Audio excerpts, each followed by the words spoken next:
Welcome to the Market Mystics Podcast. I'm Joshua. I'm Kim. Let's dive in. Here we go. I like to do this thing where I hit record before I absolutely know that Josh is ready. And it's actually not nefarious. It just is, we've talked about hitting record. That's and then true. I'm like, hope you're ready because it's going. There are times where I'm ready and there's times that I don't notice she did that, and I'll look up and there's a timer on my screen, or I'll just start talking about something and all of a sudden it's like, wait, we're recording. So that definitely happens. Super true. So I wanted to talk about, and I hope this turns into a decent conversation, but this is something that I was experiencing in the last week. I had kind of a crazy, I would say, stress-inducing week at this new job that I'm at, this new old job that I'm at. And I noticed something, though, because there was a lot that was going wrong and just things were not in order. And when I say things, I mean like if something could go wrong, it was going wrong, if you know what I mean. So, I mean, in a matter of 2 days with no strange storms or weather or anything like that, I had my power in my office, but not in the office of the people I supervise, go off like in the middle of processing some things that I was on a deadline for, and was like the stressful part of what I was doing. And it was kind of like, it almost felt like icing on the cake. Mm-hmm. You ever feel like that? Like sometimes when things aren't going right, like just then it compounds. Yeah, it's like the last thing. Yes. But what I wound up finding was that I wasn't getting as like stressed or upset as I would have been 5 years ago when I was there and something like this was happening. Now, don't get me wrong, it wasn't fun, and I didn't enjoy all of those hiccups, and I didn't enjoy things just feeling like chaos around me. But it did feel different because it was like my body was responding differently to it. My soul was responding differently. My spirit was responding differently. And though I know it was a stressful situation, it didn't feel like stress in my body. Does that make sense at all? Yeah. So I kind of wanted to talk about that a little bit. And, you know, we went through all of this stuff and kind of learning what is really rest and what is just taking a break.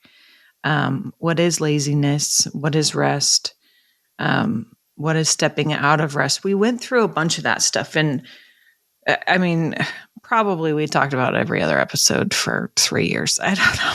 But we've talked about it a lot. Right. Because it was really impactful.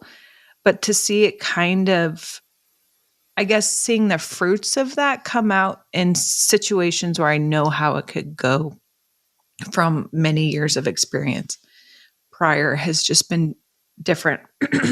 But it also made me think about, in Christianese, we always talk about, and I know it's in scripture, new wine in old wineskin doesn't work, right? Because new wine in a new wineskin, the wineskin grows with the wine and it adapts with the wine.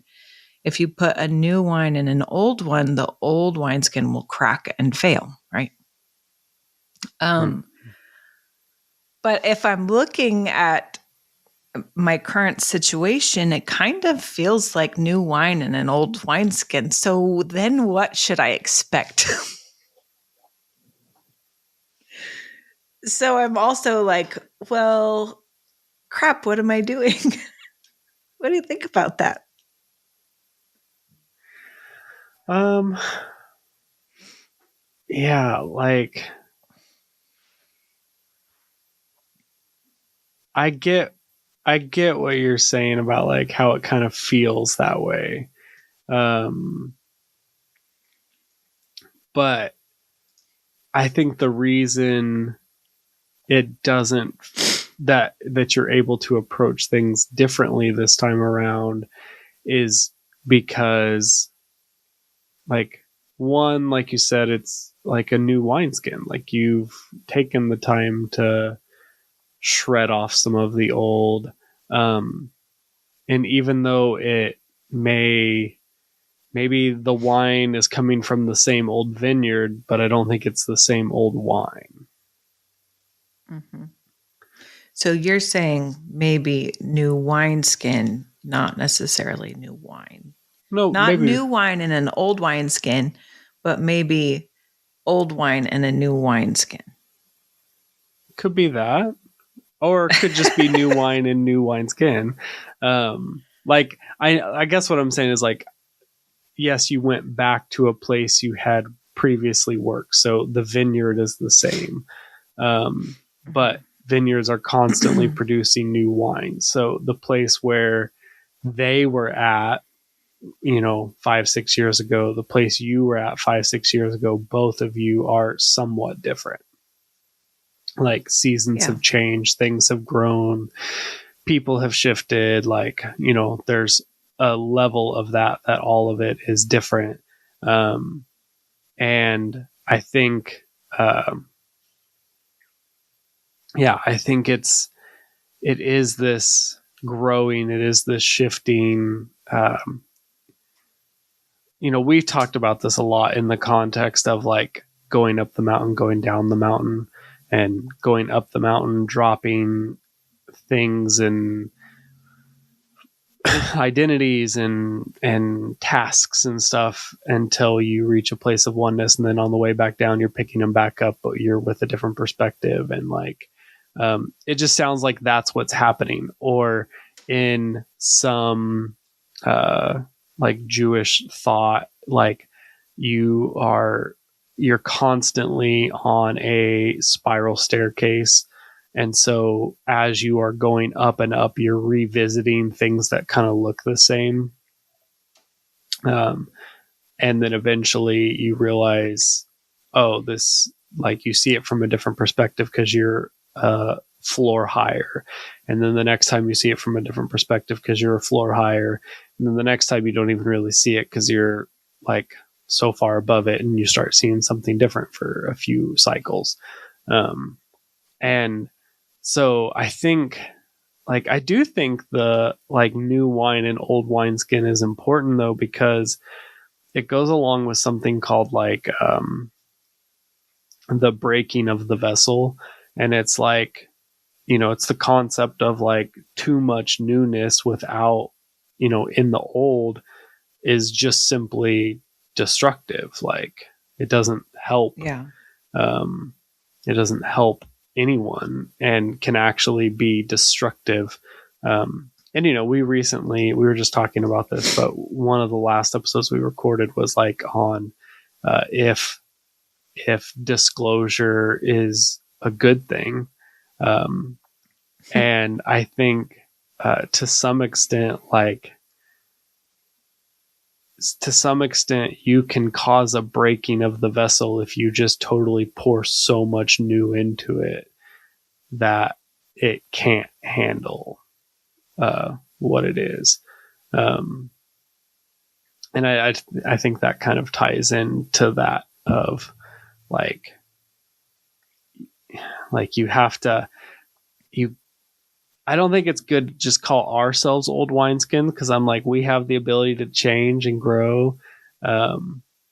But also probably be aware of like where we are, because there is a reality that you just can't absorb everything, like, and you shouldn't absorb everything. Yeah. I think that's tough a bit to hold though. maybe I'm the only one like this, but I feel like you go into any situation, you learn about something new. There's this attempt to be able to, I guess, absorb it, right? Mhm. Like be a part of it or whatever. But I also think there has to be an awareness that not everything is for you. Yeah. If you were referencing this, I think the episode we recorded last week, like a week ago, that came out. Just called exposure. Yeah, called exposure. You asked this question, and then you sent me this podcast to listen to, and I listened to the majority of it this week. And then I realized why you asked that question, because I had the same question with it. And it really is that, like, is exposure always good, or can it be destructive?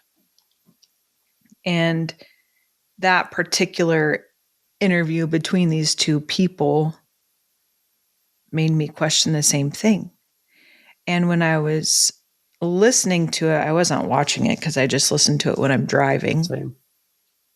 But when I was listening to it, I was like, it was very difficult to hear. Mm-hmm. It was exposing some really, really dark stuff in the world that I guess I just I've been blind to. I didn't realize humans had even the capacity for this level of dark stuff. Sure. And clearly, I mean, we've been in spiritual stuff for a while. We've done plenty of warring and battling and like standing against the darkness, but this felt really new to me. Mm. And it made something rise up in me. But then it also made me pump the brakes a little bit, because I also had to realize that I'm not the solution to every issue in the world. And sometimes, maybe this happens to you, maybe it doesn't, but I'm curious to know. I think sometimes there's injustice that you experience or witness or feel that makes you think there has to be something to be done. Like something must be done about this because it's unjust. It cannot stand.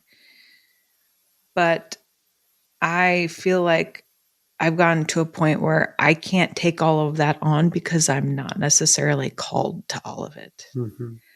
I'm not here to stand for injustice because I don't think that it's just. I don't think it's right. I don't think it's in line. But it's not always my battle to fight. And sometimes it just needs to take enough people seeing that something is off until you get to the right person. So now we're having the same podcast we had last week. Right? Yeah.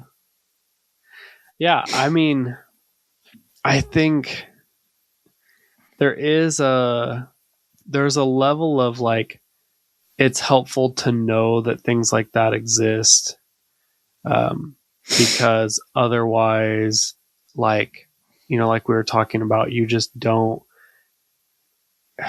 you might be able to be like, yeah, there's evil in the world, but until you actually like hear and see it, like, it's hard to know the extent of it. And like, not even that you have to know the full extent of it, but I just think sometimes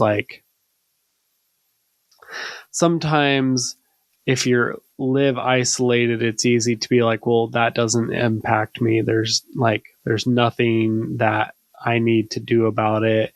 And I'm not even saying there's like something you need to do about it in the way of like solving it, but maybe you need to be aware of it. Like, to avoid it, to warn others that, hey, maybe there's a pit of vipers over there. And, you know, we've talked about this on the podcast before, but like, you know, Paul says two things, which on the surface, I think could seem contradictory, but like, it's like, be aware of the ways of the devil, so that you're not deceived. And then also only think on things that are pure and lovely and holy and from above. And I think like to some extent that could feel contradictory, but I think what he's saying is like, you got to have an awareness that this stuff's going on. But it can't consume you. It can't be the only thing you think about, because it's more important to focus on the light and bringing the light. And yeah, sometimes you have to know where this depravity is so that you can bring justice to it. And, you know, to kind of tie back into like where you started, like maybe you had to leave that work for a while so that you can go back with a different perspective and be a more righteous judge who sees things more clearly and can stand in those positions and like help facilitate change and growth. And like, but it doesn't just mean like you stay swimming in the horrible like injustice of the world. Because I think if you want to, the internet is a place that you could spend all day, every day, only looking at the deepest, darkest things. Like, and I don't think that that's healthy either. So I think it's like there's a balance, and I think for the most part, the balance probably needs to lean towards the light. You know, probably if you're going to imbalance it anywhere, lean it a bit more towards the light.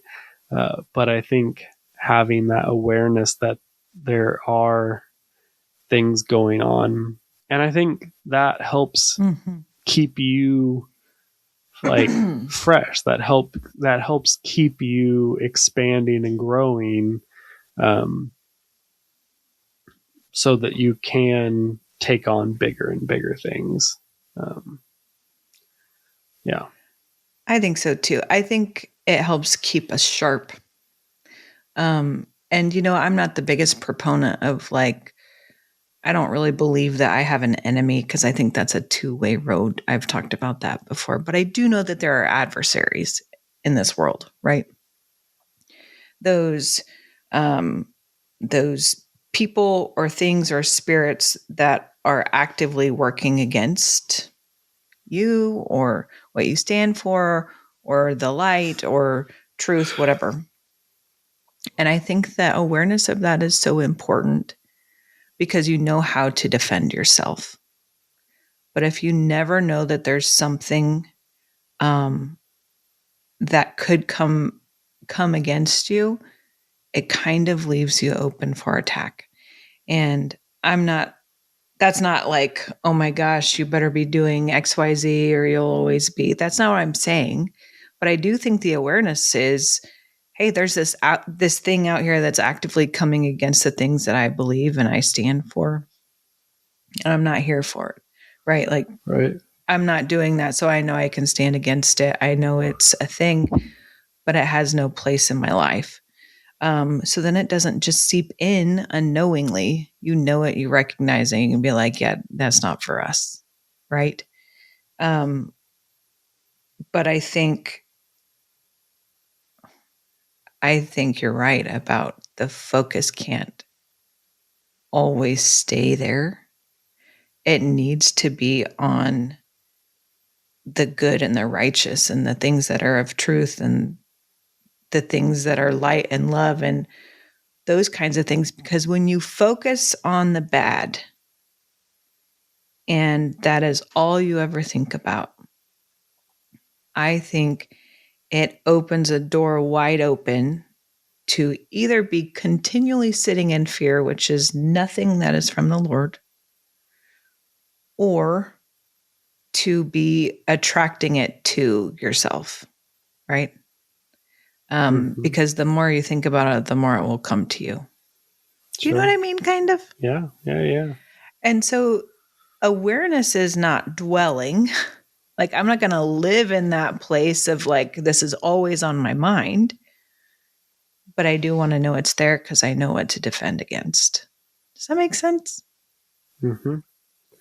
Yeah, I think that's the key. Like, be aware so you know what to defend against, but also like don't get consumed by it. And that's not an easy thing because that's a super personal journey, and you have to know yourself in order to be able to do that. And you got to be honest with yourself. But like you said, like, our job is to bring the light. Like, that's what we're here to do, is to bring the light. And so ultimately, if you're going to attract the light, like, spend more time in the light. So yeah, I don't know. I think that's I think that's the important part. That's what we should do. And whether you are like stepping back into something, whether you are learning some level of depravity, like, I think it's important to ask questions like, why am I learning this? What do I need to be aware of? Am I just aware of it so that I can, put up a sign that says, hey, this exists over here, and, I can protect myself and my family from, stepping into that trap, and hopefully other people as well? Or is it, are you being exposed to it because you have a role to play in, like, rectifying the injustice of it? Yeah. Honestly, I don't know that there's any way to figure out the difference without leaning heavily on that relationship with the Lord. I don't think reading through scripture without the guidance of Holy Spirit, I don't think looking to people of the past, I don't think any of that stuff will actually give you those kinds of answers. I think it has to come through relationship. And it comes through a relationship, and like very real and open relationship, not just like, oh God, you're up there and I'm down here and you're so great and bless this meal. I don't think it's that kind of relationship. I think it is the truly like, hey, this scares the hell out of me. Mm-hmm. This, I don't know what to do with this. I really need guidance. Where are you in this? What is my role in this? You've made me, you know everything about how I'm supposed to be. Show me my role in this. Is this for me to know about so I can avoid it? Is this for me to help illuminate in some way? Is this for me to fight against? Is this for me to XYZ, whatever? I just think that there are different levels of addressing with the Lord that can really get some clarity and make sure you're still lined up with what His will is. I also know that sometimes when you're a fighter, like, it's easier to just be like, all right, I'm going to battle over this. This isn't cool. I'm not standing for it. But sometimes it's not yours to fight.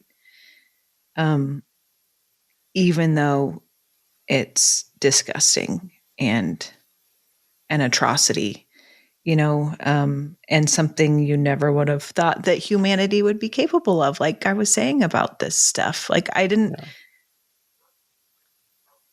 think we would do this. And it honestly made me, I'm jumping over to the weird side of things, but it honestly made me think, how did I get on this timeline where this could even be a reality? Yeah. Like, what is going on right now? Yeah. Very much so. I don't know. Maybe that's a good thing to address in our members only section. How did I get on this timeline? I question it all the time.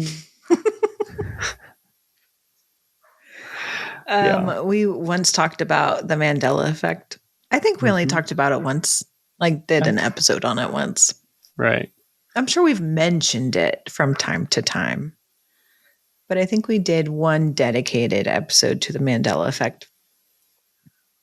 And I see it all the time. Like there are things like this all the time. And so it does make me question things sometimes.